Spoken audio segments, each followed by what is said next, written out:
दोस्तों हम सभी लोगों ने करंट और वोल्टेज के निर्माण के बाद ये जाना और सीखा कि कैसे हम हाई पावर करंट और हाई पावर वोल्टेज को बना सकते हैं। और साथ ही साथ दोस्तों हमारे इलेक्ट्रिकल से इलेक्ट्रॉनिक्स फील्ड में बहुत सारे ऐसे डिवाइसेस होते हैं जो कि हाई पावर इलेक्ट्रिसिटी पर काम करते हैं। और दोस्तों उनकी कॉस्ट की बात करें तो वो दोस्तों हज़ारों लाखों करोड़ों के होते हैं। और ऐसे में दोस्तों होगा क्या कि अगर छोटा सा ही शॉर्ट सर्किट हो तो वो हमारे लाखों करोड़ों की चीज़ नुकसान हो सकती है। तो इससे बचने में हम काम में लेते हैं दोस्तों प्रोटेक्टेड डिवाइस को। और साथ ही साथ दोस्तों इंडस्ट्री की बात छोड़ दीजिए, हमारे घरों में ही इंपॉर्टेंट वायरिंग होती है जिसको भी प्रोटेक्ट हमें करना होता है, तो वहाँ पर हम काम में लेते हैं फ्यूज़ को या एमसीबी को, कहने का मतलब प्रोटेक्टेड डिवाइस को। तो जी हाँ दोस्तों, आज की इस वीडियो में मैं आपको बताने वाला हूँ प्रोटेक्टेड डिवाइस के बारे में। और अगर ऐसे में आप स्टूडेंट हैं इलेक्ट्रॉनिक्स के तो भी आप इस वीडियो को अच्छे से देखते रहिएगा, समझिएगा, क्योंकि आपकी ट्रेड थ्योरी में भी एक चैप्टर जिसका नाम है प्रोटेक्टेड डिवाइस, तो कंप्लीटली सारा कुछ इसके बारे में यहाँ पर जानने वाले हैं। दोस्तों वीडियो में आगे बढ़ने से पहले हम आपको बताना चाहेंगे कि जिन लोगों ने अभी तक हमारा चैनल सब्सक्राइब नहीं किया वो जल्दी से सब्सक्राइब कर लो, उसके बाद जो बेल आइकन आए उसको भी प्रेस कर देना। और दोस्तों आप चैनल पर विजिट कर प्लेलिस्ट वाले सेक्शन में जरूर जाइएगा जहां पर आपको engineering, drawing, trade theory, model question paper से रिलेटेड प्लेलिस्ट देखने को मिलेगी। चलिए अब हम बात करते हैं अपने चैप्टर्स के बारे में। दोस्तों हम सभी लोगों ने समझ लिया कि प्रोटेक्टेड डिवाइस में जितने भी डिवाइस आएंगे उनका काम क्या होता है, प्रोटेक्शन को देना, मतलब कि हमारे सर्किट को प्रोटेक्शन देना। और यहाँ पर दोस्तों प्रोटेक्शन के भी यहाँ पर बहुत सारे डिवाइसेस होते हैं, जैसे कि फ्यूज़ हो गया हो, एमसीबी हो गया हो, एमसीसीबी हो गया हो। तो इस प्रकार के बहुत सारे डिवाइस आते हैं जो कि हमारे सर्किट को ओवरलोड या शॉर्ट सर्किट से बचाते हैं। बट दोस्तों जो अभी तक का सबसे कॉमन डिवाइस रहा है वो रहा है फ्यूज़। तो आप देख सकते हैं in electronics and electrical engineering, a fuse is an electrical safety device that operates to provide overcurrent protection of an electrical circuit। तो ये दोस्तों हमें ओवर करंट मतलब कि हाई किसी केस में दोस्तों अगर हमारे सपोज दैट कोई इक्विपमेंट है जो कि 32 एम्पियर पर काम करता है, उस केस में अगर वो 35 या 40 एम्पियर हो गया तो उस केस में हमारे फ्यूज जो है ट्रिप कर जाएंगे और हमारा दोस्तों जो डिवाइस है उसको यहाँ पर बचा लेंगे। तो इस प्रकार से दोस्तों फ्यूज़ की कुछ डेफिनेशन है, आप पढ़ सकते हैं, ज़्यादा को तो मैं डिटेल्स में नहीं जाऊँगा। इसके बाद दोस्तों आप फ्यूज़ का सिंबल याद रख लीजिए। फ्यूज़ का सिंबल कुछ इस प्रकार से होता है। अगर दोस्तों ये जो सिंबल आप देख रहे हैं ये है सही वाले फ्यूज़ का, अगर ये ख़राब होता तो ख़राब में दोस्तों इस बॉक्स के अंदर से ये लाइन नहीं होती, बाकी इधर से लाइन होती, इधर से लाइन होगी, ठीक है, ये होगा ख़राब फ्यूज़ का सिंबल। लेकिन जो सही फ्यूज़ है उसका सिंबल सेम टू सेम इसी प्रकार से होता है। अब दोस्तों बात करते हैं पार्ट्स ऑफ फ्यूज़ की, ठीक है। तो यहाँ पर दोस्तों बेसिकली फ्यूज़ के 3 पार्ट्स होते हैं, एक होता है फ्यूज़ बेस, फ्यूज़ कैप और फ्यूज़ वायर। बात करते हैं दोस्तों फ्यूज़ बेस की, तो आप देख सकते हैं कुछ इस प्रकार से फ्यूज़ का बेस होता है, ठीक है। It is the stationary part of the fuse which has terminals through which the fuse is connected in an electrical circuit. तो दोस्तों ये एक स्थिर भाग होता है फ्यूज़ का जिसमें कि टर्मिनल होते हैं, ठीक है। इसी को दोस्तों हम कनेक्ट करते हैं इलेक्ट्रिकल सर्किट में। इसके बाद दोस्तों बात करते हैं फ्यूज़ कैप की, तो आप देख सकते हैं कुछ इस प्रकार से फ्यूज़ कैप होता है। It is the unstable part of the fuse which is set in the fuse base. Such part of the fuse is fitted with fuse wire. इसी में दोस्तों हम यूज़ करते हैं अपना फ्यूज़ वायर। फ्यूज़ वायर क्या होता है वो भी मैं आपको आगे बताता हूँ। When the fuse wire Burns the fuse cap is separated from the fuse base. किसी स्थिति में दोस्तों हमारा फ्यूज़ जो है वो यहाँ पर ट्रिप हो गया और हमारा जो फ्यूज़ वायर है वो जल गया, तो इजीली हम जो है फ्यूज़ कैप को यहाँ पर हटा सकते हैं। और आपने देखा भी होगा कभी कभी बहुत से लोग इसको हटाते भी हैं और हमने देखा भी है अपने सामने। इसके बाद दोस्तों बात करते हैं फ्यूज़ वायर की। The wire use in the fuse are of low melting point. कहने का मतलब दोस्तों जो हम फ्यूज़ में वायर यूज़ करते हैं वो लो मेल्टिंग पॉइंट होता है, मतलब कि उसका जो मेल्टिंग पॉइंट होता है उसका तापमान बहुत बहुत कम होता है। कहने का मतलब उसका गलनांक बहुत कम होता है। The fuse wire is fitted in the fuse cap. जो फ्यूज़ वायर होता है दोस्तों उसको हम फ्यूज़ कैप में लगाते हैं, ठीक है, यानी इसमें लगाते हैं, जैसा कि मैंने अभी आपको बताया। फॉर एग्जाम्पल दोस्तों यहाँ पर होता क्या है कि किसी सर्किट को हम उसकी रेटिंग के अनुसार उसको करंट प्रोवाइड करा रहे हैं, बट किसी केस में यहाँ पर ओवर करंट पहुँच जाता है, तो होता क्या है वो इसी वायर से होकर गुजरता है और इस वायर का टेम्परेचर हाई होने लगता है, जिसके कारण ये वायर यहाँ पर पिघल जाता है और हमारा फ्यूज़ जो है वो ट्रिप कर जाता है। अभी वायर दोस्तों पिघल कर जाएगा तो हमारा कनेक्शन ही कट जाएगा और इस प्रकार से ये जो है हमें बचा देता है शॉर्ट सर्किट से या ओवरलोडिंग से। अब दोस्तों बात करते हैं टाइप्स ऑफ फ्यूज़ की। तो यहाँ पर दोस्तों फ्यूज़ होते हैं बहुत प्रकार के, जैसे कि रिवायरेबल और kitkat fuse, round fuse, cartridge fuse, plug type fuse, D type fuse, cartridge, high returning capacity type fuse जिसको हम एचआरसी फ्यूज़ बोलते हैं, या एचआरसी फ्यूज़ विथ इंडिकेटर भी होता है। इसके बाद दोस्तों मैं एक एक को बता देता हूँ। ये है राउंड फ्यूज़, ठीक है। ये है HRC फ्यूज इसको बोलते हैं। इसके बाद दोस्तों ये है D टाइप कार्टिज फ्यूज। ये है दोस्तों प्लग टाइप फ्यूज। ये है दोस्तों HRC फ्यूज, जैसा कि आप यहाँ पर देख सकते हैं। और दोस्तों HRC फ्यूज में एक और आता है जो कि होता है इंडिकेटर टाइप, मतलब कि HRC विथ इंडिकेटर, तो आप देख सकते हैं। तो इस प्रकार से जो है फ्यूज के यहाँ पर टाइप होते हैं।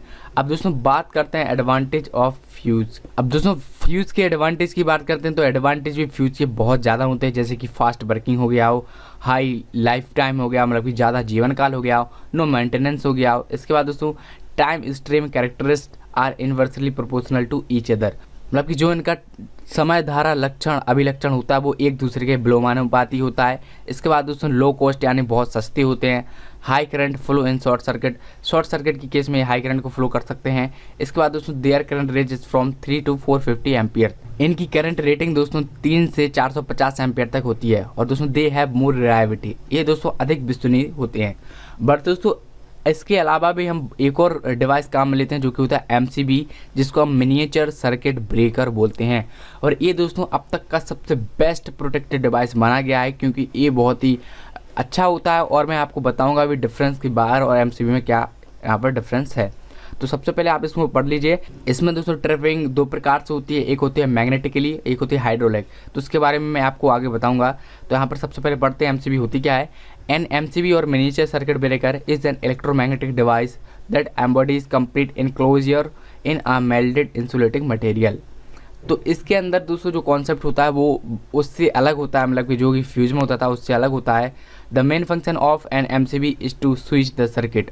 इसका भी काम दोस्तों वही होता है, सर्किट को स्विच करना। To open the circuit automatically when the current passing through it exceed the value for which is set. अगर दोस्तों हम इसको अपने डिवाइसेस के साथ यहाँ पर लगा दें, अपने जहाँ पर भी हमें इसको लगाना, जहाँ पर भी हमें सेफ्टी चाहिए हो, अगर दोस्तों वहाँ पर रेटेड करंट से ज़्यादा यहाँ पर करंट फ्लो होता है तो ये ऑटोमेटिकली ट्रिप कर जाएगी और हमारे सर्किट को बचा देगी। It can be manually switched on and off as similar to normal switch if necessary. अगर दोस्तों ज़रूरत हो तो हम इसको मैनुअली भी ऑन एंड ऑफ कर सकते हैं, एक स्विच की तरह। कहने का मतलब इसको हम एक स्विच की तरह भी काम में ले सकते हैं, बट हम अपने फ्यूज़ को स्विच की तरह काम में नहीं ले सकते। इसके बाद दोस्तों आप देख सकते हैं MCB are of time delay tripping device की, ये टाइम डिले ट्रिपिंग डिवाइस होती हैं to which the magnitude of over current control the operating time, मतलब बहुत ही कम टाइम में ये ट्रिप कर जाती हैं। Generally they are design to operate at less than 2.5 millisecond during short circuit faults and 2 second to 2 minute in case of overload. दोस्तों इनको हम डिज़ाइन करते हैं ज़्यादातर शॉर्ट सर्किट में 2.5 मिलीसेकंड में काम करने के लिए, और अगर ओवरलोड की स्थिति आती है तो उस केस में 2 सेकंड से 2 मिनट तक ये काम कर देती हैं। इसके बाद दोस्तों बात करते हैं टाइप ऑफ MCB। दोस्तों MCB जो हमारे इलेक्ट्रॉनिक्स के स्टूडेंट हैं उनकी जो थ्योरी है उसमें मेन रूप से 3 ही प्रकार की बताया गया है, सिंगल पोल, डबल पोल, 3 पोल, और साथ ही साथ पावर सप्लाई के बारे में बताया गया कि single phase miniature circuit breaker, 3 phase miniature circuit breaker. But दोस्तों इसके अलावा भी होते हैं 3 और प्रकार के MCB। कहने का मतलब ये तो होते ही हैं, इनके अलावा भी उन्हीं में 3 टाइप होते हैं, जैसे कि type B, type C, type D। सबसे पहले हम बात करते हैं सिंगल पोल, डबल पोल और 3 पोल के बारे में। तो इनको मैं दोस्तों आपको मोटे मोटे तौर पर बता देता हूँ कि सिंगल पोल, डबल पोल और 3 पोल का मतलब क्या होता है। अगर आपको ज़्यादा डिटेल से जानना है तो आप अपने बुक से पढ़ सकते हैं, ठीक है। सिंगल पोल का मतलब होता है दोस्तों जिसमें हम एक तार लगा सकें, ठीक है, देख सकते हैं ये है सिंगल पोल। डबल पोल का मतलब है कि उसमें हम डबल तार लगा सकते, देख सकते हैं ये है डबल पोल। 3 पोल का मतलब है कि उसमें हम 3 तार यहाँ पर लगा सकें, देख सकते हैं यहाँ पर, ठीक है, इस प्रकार। और सिंगल फेज को तो हम जानते हैं जो कि सिंगल फेज पावर सप्लाई पर काम करे, और 3 फेज को भी हम जानते हैं कि जो 3 फेज पावर सप्लाई पर काम करे, ठीक है। अब दोस्तों बात करते हैं जो कि मैंने अलग से बता रहा हूँ type B, type C, type D। तो इसके बारे में आप पढ़ सकते हैं क्या होता है और कैसे क्या होता है, ठीक है। अब दोस्तों इसके जो करंट रेटिंग हम पढ़ लेते हैं। MCB टाइप, ये है type B। Minimum current rating दोस्तों 3 एम्पियर होती है, मैक्सिमम 5 एम्पियर होती है। इसी के बाद दोस्तों बात करते हैं टाइप C की। टाइप C की दोस्तों जो करंट रेटिंग होती है वो होती है मिनिमम 5 एम्पियर टू 10 एम्पियर, ठीक है। इसी के बाद दोस्तों आता है टाइप D जिसकी होती है 10 एम्पियर टू 20 एम्पियर। अब ये दोस्तों इसकी रेटिंग का टाइम होता है। फॉर एग्जांपल अगर यहाँ पर लिखा होगा 100 एम्पियर, मतलब ये 100 एम्पियर पर काम कर सकती है, तो उसका दोस्तों 10 to 20 टाइम जब होगा तो ये ट्रिप कर जाएंगे इंस्टेंटली, ठीक है। मुझे पता है कि ज़्यादा डिटेल्स में मैं चला गया टेक्निकल लैंग्वेज में, बट आप समझ जाइएगा। इसके बाद दोस्तों बात करते हैं कंस्ट्रक्शन ऑफ MCB। MCB के पार्ट्स दोस्तों कुछ इस प्रकार से होते हैं। ऊपर नीचे दोस्तों टर्मिनल होते हैं जहाँ से हम इनपुट देते हैं, ठीक है, यहाँ से हम लगाते हैं वायर को, ऊपर से यहाँ से लगाते हैं, यहाँ से हम स्क्रू के द्वारा उसको टाइट कर देते हैं। इसके बाद दोस्तों आप पढ़ सकते हैं ये है इसकी सोलेनोइड कॉइल। इसके बाद दोस्तों ये है एयर चैम्बर। इसी के बाद दोस्तों लोड टर्मिनल वगैरह वगैरह पढ़ सकते हैं आप इसका स्क्रीनशॉट ले लीजिए ताकि आपको और आसानी हो इसको पढ़ने में। इसके बाद दोस्तों आप ये देख रहे हैं ये बहुत इंपॉर्टेंट है, इसको आप अच्छे से यहाँ पर पढ़िएगा, ठीक है।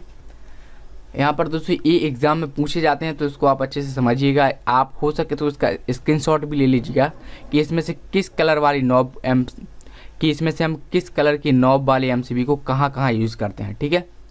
4 लाइट सर्किट यानी लाइट परिपथों के लिए दोस्तों हम ग्रीन कलर नॉब वाली एमसीबी को यूज़ करते हैं। 4 मोटर सर्किट के लिए दोस्तों हम ब्लू कलर वाली नॉब की एमसीबी को काम में लेते हैं। 4 डीसी मोटर या डीसी सर्किट के लिए दोस्तों हम ब्लैक कलर नॉब वाली एमसीबी को काम में लेते हैं। 4 आइसोलेटर के लिए दोस्तों हम रेड कलर नॉब वाली एमसीबी को काम में लेते हैं। ये दोस्तों बहुत इंपॉर्टेंट है, आपसे एग्जाम में पूछा जा सकता है कि फॉर एग्जांपल अगर आपसे पूछ लिया कि डीसी मोटर या डीसी सर्किट में कौन सी एमसीबी किस नॉब वाली एमसीबी को हम काम में लेते हैं, तो आपको याद रखना है ब्लैक कलर नॉब वाली एमसीबी को। फॉर एग्जांपल मोटर सर्किट की पूछ लिया तो आपको याद रखना है ब्लू कलर नॉब वाली एमसीबी को। यहाँ पर दोस्तों मैंने इंग्लिश में लिखा हुआ है क्योंकि क्या है कुछ बहुत से लोग होते हैं जो हिंदी नहीं समझ पाते हैं, तो उनके लिए मैंने जो है सारा कुछ यहाँ पर इंग्लिश में लिखा हुआ है। बट मैं जो हिंदी वाले होते हैं उनको मैं हिंदी में बोल ही रहा हूँ तो आपको समझ में आ ही जाएगा। तो इस प्रकार से दोस्तों होता है। अब दोस्तों बात करते हैं फ्यूज़ और एमसीबी में डिफरेंस क्या होता है बेसिकली, ठीक है। तो दोस्तों मैं यहाँ पर बड़े बड़े डिफरेंस यहाँ पर बताऊँ, एक्चुअली इसमें हमारी बुक्स में तो नहीं दिया हुआ है ज़्यादातर, फिर भी हम पढ़ लेते हैं। एमसीबी दोस्तों इज़ मोर सेंसिटिव डिवाइस। अब दोस्तों कंपेयर करते हैं हम इसको फ्यूज़ से, तो फ्यूज़ इतना सेंसिटिव नहीं होता है। हाँ वो बहुत ही फास्ट ट्रिप हो जाता है, लेकिन उससे भी ज़्यादा फास्ट ट्रिप हो जाती है हमारी एमसीबी। दोस्तों MCB operation time 0.01 to 0.05 second. But दोस्तों जो हमारा फ्यूज़ होता है उसका जो ऑपरेटिंग टाइम होता है वो 0.02 कुछ करके होता है, मतलब कि एमसीबी का बहुत कम है, फ्यूज़ थोड़ा ज़्यादा लेता है। Operating time more than fuse, मतलब कि फ्यूज़ से ज़्यादा इसका ऑपरेटिंग टाइम है, मतलब बहुत ही जल्द ये ट्रिप कर जाती है। इंडिकेशन, और दोस्तों नेक्स्ट होता है इंडिकेशन। अब दोस्तों इंडिकेशन भी एमसीबी में हमें मिलता है, बट फ्यूज़ में हमें किसी भी प्रकार का इंडिकेशन नहीं मिलता। और अगली बात दोस्तों, इसको हम ऑन ऑफ स्विच की तरह भी यूज़ कर सकते हैं एमसीबी को, जैसा कि अभी मैंने आप सभी लोगों को बताया। अगर दोस्तों आपके कोई यहाँ पर सवाल है, कोई डाउट है या कोई आपको प्रॉब्लम आई हो तो नीचे जाओ कमेंट सेक्शन में बताओ।